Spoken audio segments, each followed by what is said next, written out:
560 The Answer.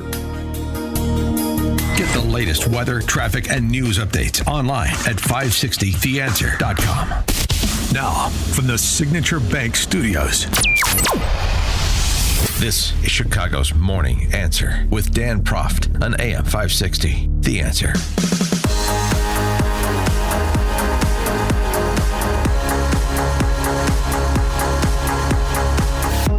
Top of the morning, Dan Proft here, and programming note. Vice President J.D. Vance will host the Charlie Kirk Show from 11 to 1 today to honor his friend Charlie Kirk. Again, J.D. Vance hosting the Charlie Kirk Show starting at 11 a.m. today on these airwaves, so you want to tune in. Senator Tim Kaine from Virginia. Hey, boy. We really have to go this far back, apparently. We have members of the U.S. Senate that do not know the basics of the country's foundation. The basics, like grade school level stuff. And based on the reading and other academic scores, we know from the recently released NAEP tests, well, probably we've got a generation or two of people that are in Tim Kaine's camp. That's what he said at a Senate Foreign Relations Committee hearing last week. The notion that rights don't come from laws and don't come from the government, but come from the creator, that's what the Iranian government believes. It's a theocratic regime that bases its rule on Shia law and targets Sunnis, Baha'is, Jews, Christians, and other religious minorities. And they do it because they believe that they understand what natural rights are from their creator. So the statement that our rights do not come from our laws or our governments is extremely troubling. It's just astounding. It really is. It's tough to be astounded these days. It's just remarkable how ignorant some of these politicians are. Just remarkable. Our laws don't come from our creator. Have you read the documents? They come from Tim Kaine. That's where our rights come from. Our rights come from Tim Kaine. So, whatever Tim Kaine and the politicians du jour grant us, that's what we get. Is that right? I mean, talk about a softball, but I'm going to tee it up for Richard Epstein anyway. Richard Epstein is the James Parker Hall Distinguished Service Professor Emeritus of Law and Senior Lecturer at the University of Chicago. Professor Epstein, thanks for joining us. Appreciate it. Well, it's always nice to be there and to listen to some political statement I think is a bit out of his depth. You think he's a bit out of his depth? Yeah. I feel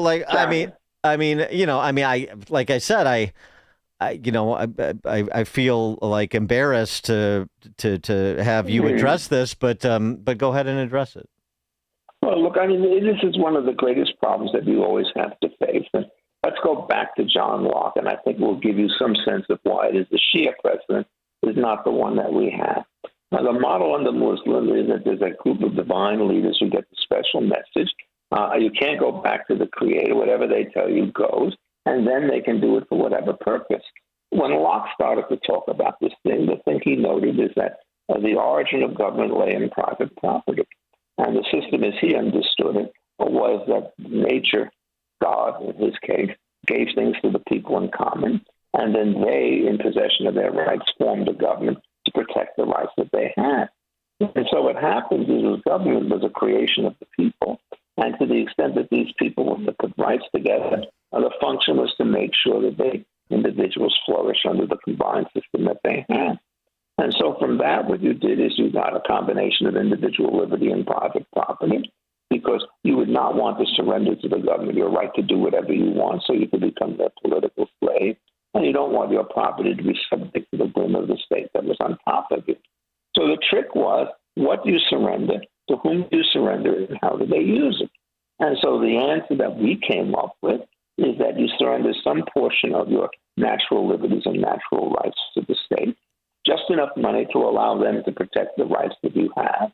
And then what you do is you institute institutions. Their job is not as an absolute ruler, but as a fiduciary. And their responsibility is to figure out how it is that you could protect these rights with the least interference in the way in which they operate. And if you go back to John Locke, for example, he wrote in the 1680s, and just a couple of years before that, we passed in England the statute of frauds, which is a technical statute telling how it is that you manage to basically convey property from one person to another.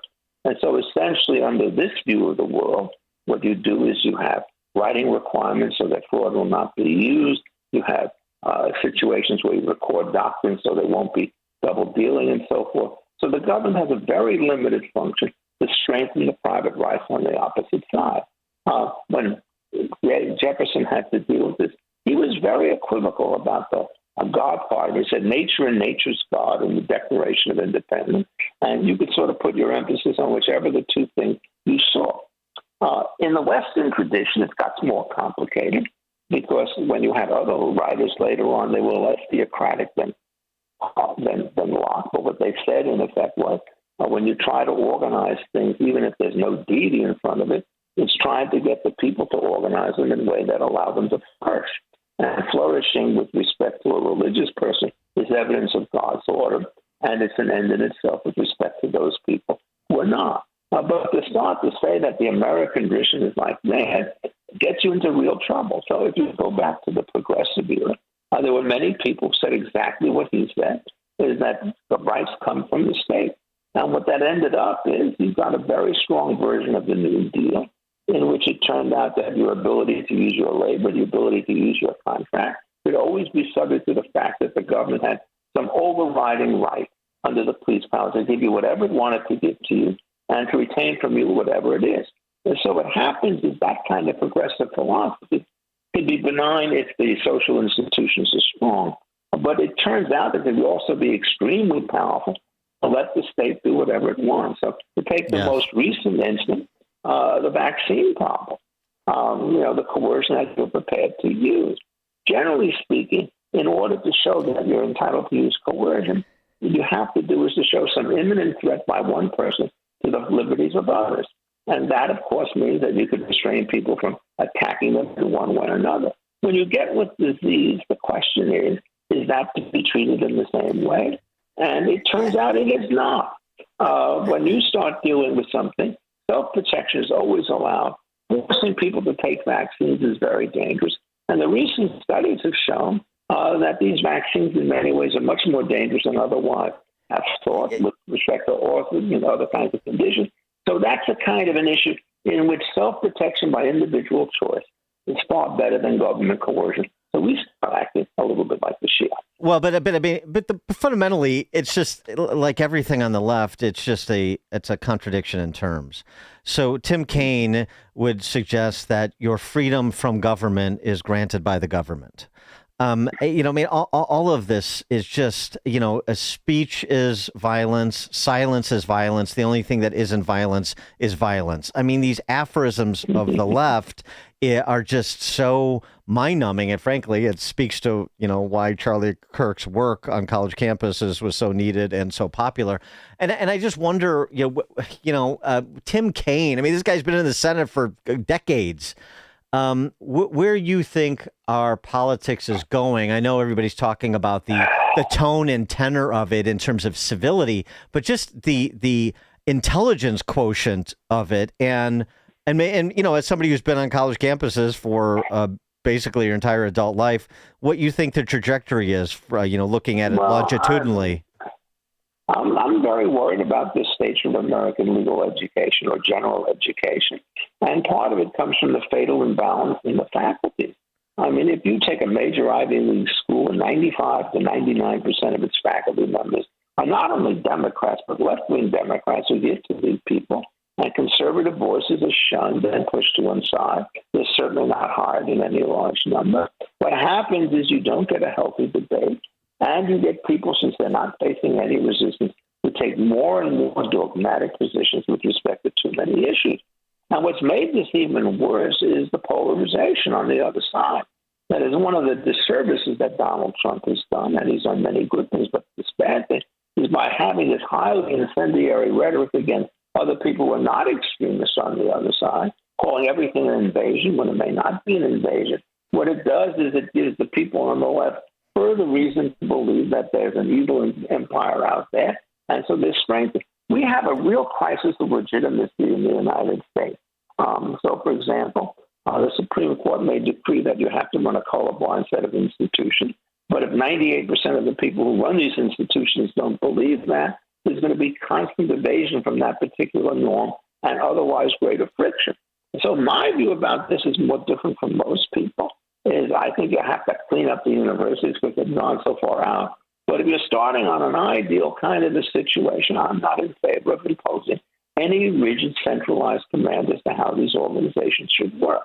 Now, the Hayekian insight that different institutions with different constituencies should run in different ways very much work. And so if you want to take a religious institution and say, well, they have to believe in the separation of church and state, that makes no sense. They should be able to impose kinds of requirements of loyalty and piety that they think appropriate for their place.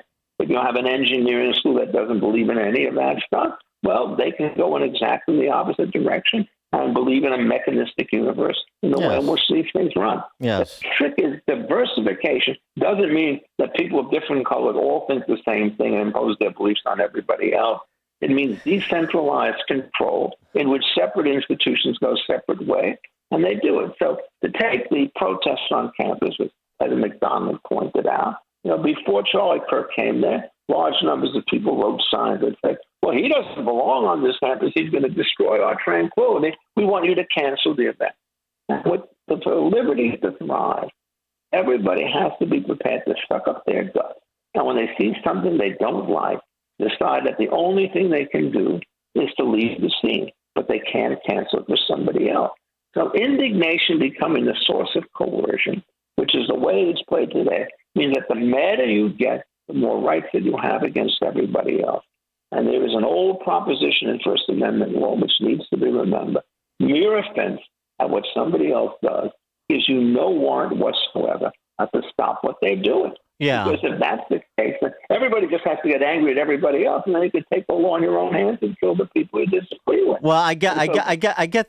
Obviously, I get the legal and philosophical underpinnings. Yeah. I guess my question is, let's do it from Alan Bloom's Closing of the American Mind in 1987. In 1987. So what's happened over the last 40 years? It's caused even more. Yeah, is what has happened. And it's just hard to understand the level of self-righteousness that starts to take place on many of these kinds of issues. The usual answer to this disagreement was counter speech, and now it's cancellation or murder, and you just can't allow that. You mentioned, of course, the trope about what counts as violence and nonviolence.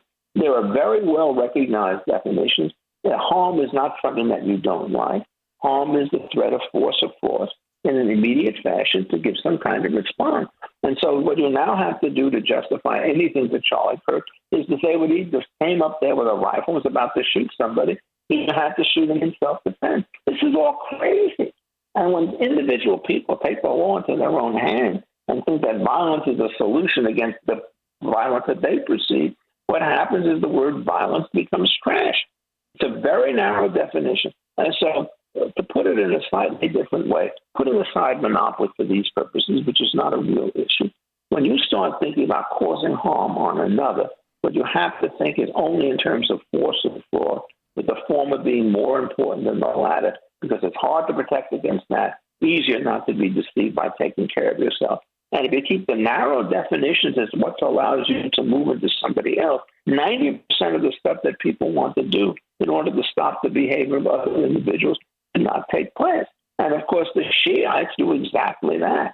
After all, what is an offense against Islam? If somebody puts an image up that they don't like, instead of sucking it up and saying, we disagree with that, they go out and they put this guy under a fatwa and then try to kill him. And they're doing exactly the same thing that some people in America are trying to do.